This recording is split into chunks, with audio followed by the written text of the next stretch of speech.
First of all, I think it's appropriate to congratulate you, Teresa, on a great career and on a retirement. I know you're still going to be freelancing, so I hope I can convince you to stay around some. But what an incredible career you've had and what an impact you've made in sports journalism and certainly in following this program, but following local sports in general. So we appreciate you, and I think it's appropriate if you guys will join me in giving her a round of applause.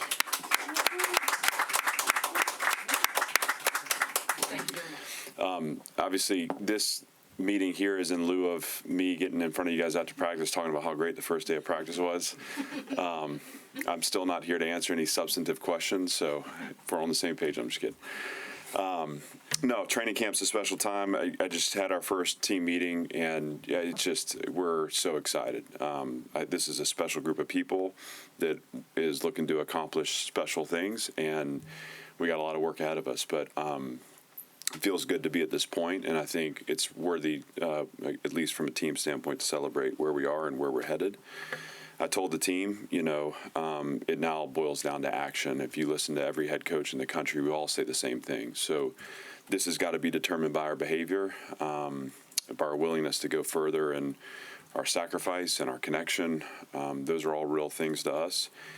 And that is the gift of training camp. I think the way the schedule sets up anymore, summer runs into fall, and if you're not careful, you're just like pulled along a conveyor belt that way. But training camp's special because it's designated time for you to form a team and to be a team, and we're going to take advantage of that. And that's about, again, the challenge of it, the suffering embedded in it, the sacrifice required, and the camaraderie built through all that. And we're looking forward to that.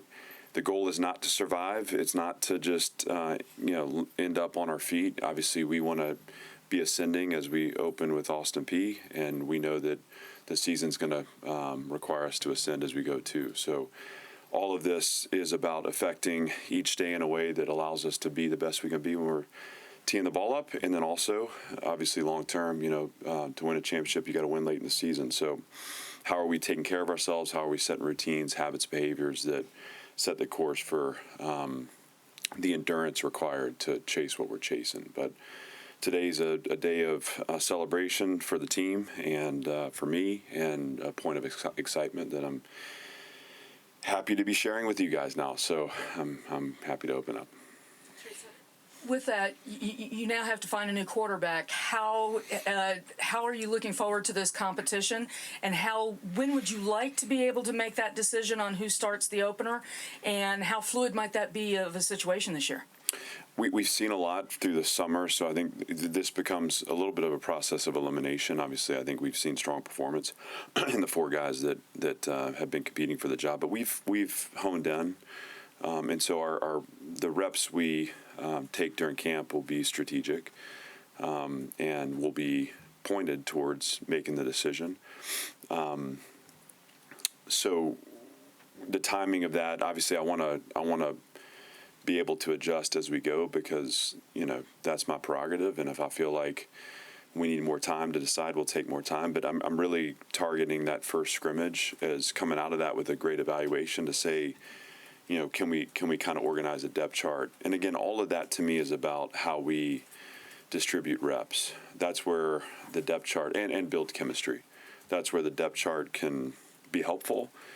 If I don't feel like we're ready for that because there's just been inconsistency in play, or we need to take it longer, there's a second scrimmage that will back up that week that'll give us a chance to continue to evaluate. But I think no matter who ends up atop that depth chart, anytime you're talking about a new player taking the snaps, you're going to always leave yourself some room to evaluate, obviously through camp, through the early parts of the season, and I'm excited for it. I think these guys have worked really hard. I think the coaches have prepared them well, and I guess my advice now to them is just don't hold it too tight. Go chase what you want. Be a great teammate. Ultimately, I'll make the decision, but I want them to have fun with it. They built great camaraderie to this point, and they're all going to be essential parts and team members as we go through the season. Yeah, Clark, you've referenced before how offensively a couple years ago, you were a team that held the ball forever and very controlled, and then turned into a very different type of offense last season. Well, you don't normally see that kind of change without changing personnel, be it coaches, players. What do you think it says about Tim and what you guys are doing offensively that you have that kind of flexibility? And do you think the offense needs an identity, or can it fluctuate in such a way and be successful? So first of all, I think Tim Beck is one of the best play callers in the country, and really beyond play calling, I think he's one of the best offensive organizers in the country, because that's what it is: how you organize an offense, how you identify strengths and weaknesses, and work to maximize the strengths. In 24, there was a lot of new, and there was, the feeling was that we needed to shorten games. We did that. He did that effectively. Last year, we won in a different manner, and it allowed us to kind of push the pedal down at times and become explosive. I would see this year being a blend. I would see it not necessarily oscillating back and forth, but like having that plan to win and having it, include game control elements where we're going to have a physical run game. And anytime you start with a physical run game, you're talking about the ability to control the clock. But we also, one of the things that's hard is 15 play drives are great. They're just hard to maintain. And so how can we use these game control elements in a physical run game to in time open up the explosive passes? And we have the personnel to do that too. So I think the approach in 24 was a little more geared towards almost kind of an option offense, where we were really channeling through quarterback run game and really pitch elements too. I think through Diego's development and Tim's evolution a year ago, we were able to adjust to a little more explosive passing game, and we used tempo to get in and out of that too. Those have become a part of our identity. So identity is critically important. But again, the ability for us to lean on a physical run game, and yet know that there are going to be times where we need to get the ball up and over the top. I think that those become crucial to our success in the season. Now, and I've said this too, I also see a part of offense this season about being supported by the other phases. So how do we get Martell going in the punt return game? That's been a point of focus. And defensively, how we create more possessions through turnovers and third down performance. So those are two places a year ago that, the third down performance has been kind of a constant refrain here. And so, getting stickier in coverage, getting a little more detailed in our design to beat protections will be important. The turnovers took a dip a year ago. But how do we get the offense time to generate this identity? How do we get them the snaps? I think a year ago we weren't so worried about their need to establish rhythm in the game. I think it'll be really important this season. So identity important, total trust in Tim and his staff to ingrain that and to lead us in that direction. And then certainly expect game control elements to show up with a run game that we think is going to be really good. But we also know at some point you've got to stretch the field vertically and get the ball in the end zone. We'll go Joey, Steve, Chris. A lot of new faces on the offensive line. Just how much do you feel like is settled there coming out of the spring? How much do you feel like is still up for grabs in regard to what the rotation looks like and things along those lines? I would say right now it's up for grabs. I mean, we have a couple of positions anchored, but we need to leave room for the chemistry to develop and to really determine what that combination looks like. We have players that have the ability to swing inside and outside, guys like Orion Irving that can be – I mean, he's got a ton of snap experience. Obviously, he played in a role last year. He's had a really good winter and spring and summer, and could be a guy that can play tackle, can play guard. Akiva Wesley, guy that returns for his 7th year as an inside player. Cade McConnell can swing guard to center. So there's flexibility there that's going to allow us to, at this point, enhance competition. I think when it gets to the season, that flexibility is going to allow us to make sure we have the best 5 out there with keeping a rotation. I also think you can start looking at some of our young players as guys that could create opportunities for themselves too. So, how does Mitchell Smith develop? How does C.J. Williams develop? How does Trips Hughes develop? So on and so forth. And that's not Micah DeBose. I mean, I could go through the entire depth chart, but I think there's a bunch of guys that are kind of on the brink that need to use this training camp as a chance to really step into the competition and then perhaps carve a role out for themselves as we get in the season. And I think ideally you're talking about 7 or 8 guys that ultimately form kind of the rotation through the fall.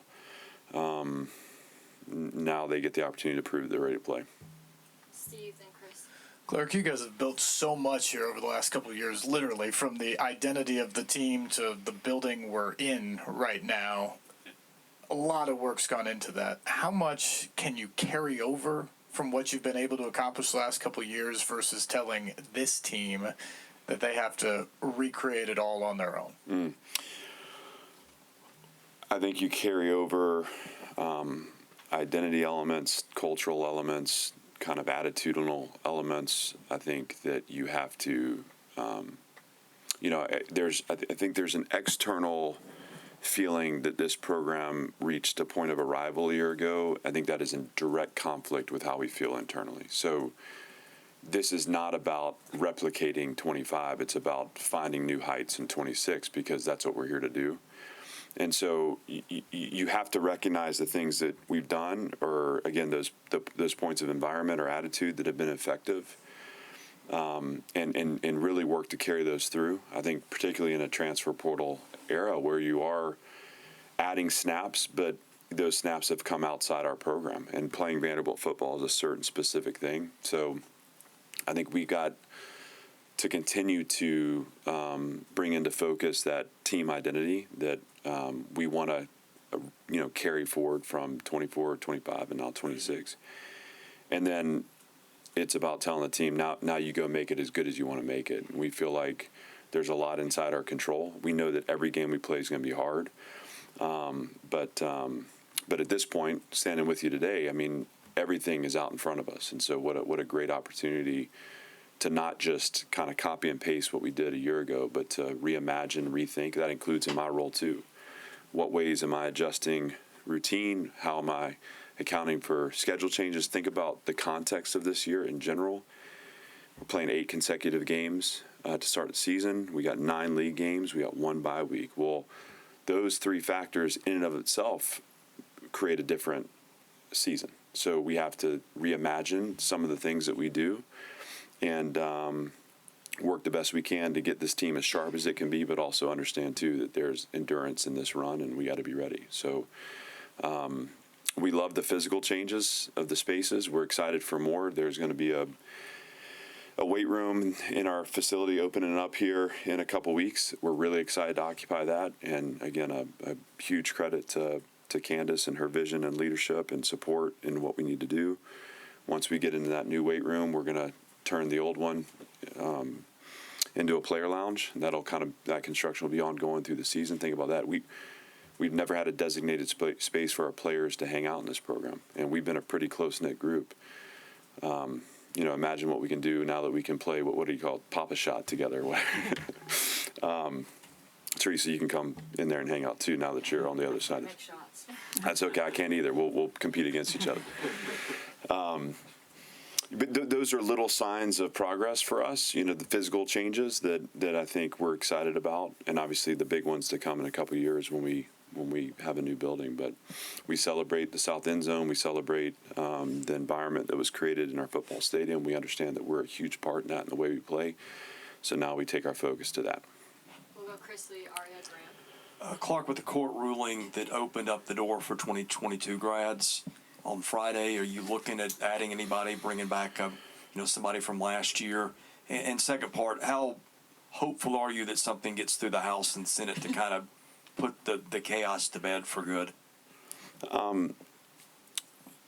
Well, with respect to the 22, the new ruling on the 22 grads, obviously we'd be open to bringing people back. That is, I mean, we obviously as soon as the ruling came out, Barton and I had conversations. I've had conversation with the coordinators about where our needs would be and what we'd be looking for. I think we have to give. There's still some things that need to be settled. Who does this? Who's covered in this ruling? Is it does it exclude people who have, signed professional contracts, been cut? I mean, okay, very good. Thank you. How are we going to do the portal window? Thanks, Ari. I've been buried under, training camp day one. How are we going to? All the NCAA rules still apply, so no pros can Yeah. enter the transfer portal. Yeah.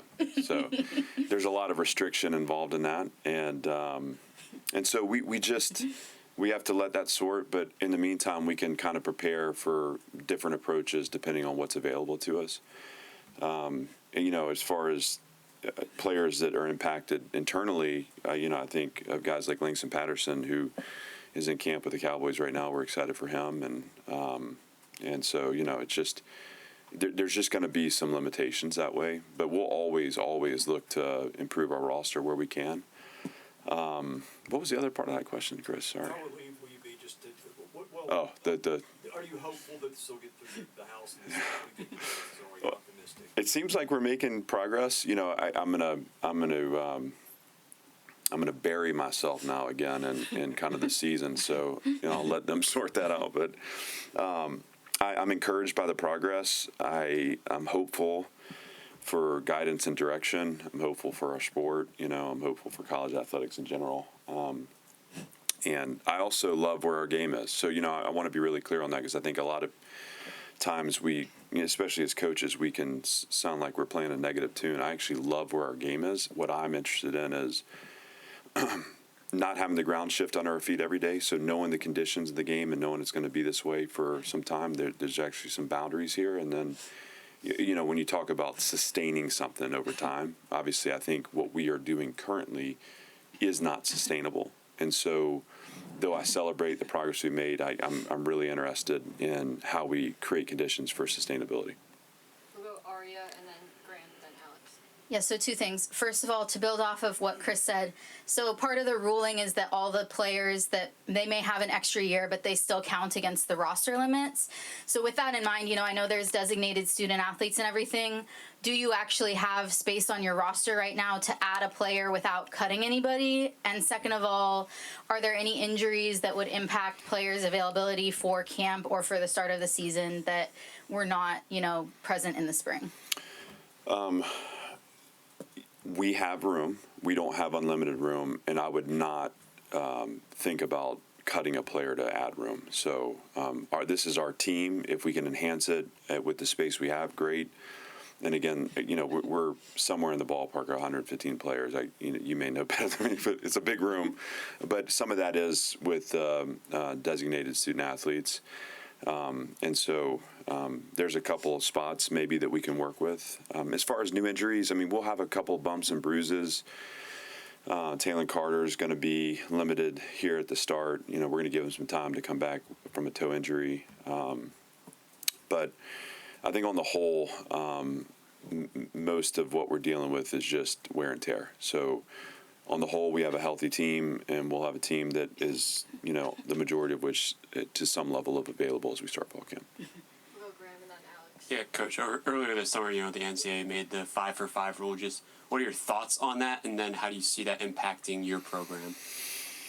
Well, I love it for this reason. I now can list the roster as year 1, year 2, year 3, year 4. That is a way cleaner than red shirt, whatever. Trying to figure out eligibility the past few years has been really challenging. I know you guys have shared in that frustration. So obviously, to me, it opens up opportunity, especially with roster limits, to have access to your entire roster. The dilemma in the past has been the 4-game threshold, and just how, where do you use those games? How do you best work in service of the mission, but also understand the constraints that puts on the student athlete if they're participating in the 5th game. And so I think this is a way cleaner approach, and I think what it gives us a chance to do is not put limitations on what the impact a freshman can have. And that could be, 1 snap a game for the entire season. That could be, an expanded role for part of the season, but we're not going to have conversations about, how far they are along on a red shirt. That eliminates all that. So I think it's way more straightforward. I appreciate the direction that's headed, and I think it gives opportunity to young players to go after what they want. Alex. Clark, you just mentioned having a close knit team, and you've talked a lot in the past about building a family culture. How do you do that early in the season now, or now at this point of where you're at, and what does that look like? How do you build that family culture? So we're 209 days in. So we're a long way along the road to kind of this environment identity, this connection. I think it's important that I'm with the team. I think that's a part of that 209 days is, I try to measure how often I'm gone and how often I'm here and making sure they feel my presence. But what is inevitable is struggle. So this is going to be hard. What we can do is we can learn to enjoy that. And that's what the 209 days has been about is how do we struggle together? How do we celebrate the challenging? And so training camp gives you an opportunity to kind of shut off distraction and spend hours and hours, together all day. And so, you can't help but get closer. I just think we have to be intentional about making sure that time, obviously the time is spent most clearly on football, and we kind of connect and relate around the game that we share and love. But, I think that it's also, there's opportunity for check-ins and conversations to go well beyond what we do on the field. I can't be a part of all those. This is where the program is built. The culture of the program is built in the meeting rooms. But the expectation for our coaches is that they're diving into those. And, look, it's like anything human, you don't, if you're a robot, if you don't know how to let your guard down and have fun.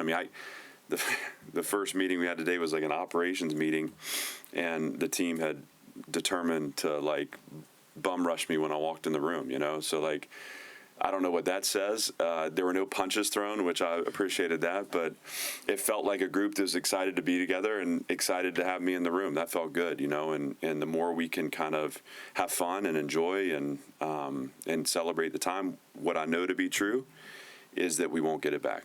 And so at some point we'll look behind us and see the path we've carved, and we'll never walk the same path again. So let's not lose sight of that, and let's have some fun along the way. Anything else for Coach? Great. Thanks, guys. Appreciate it.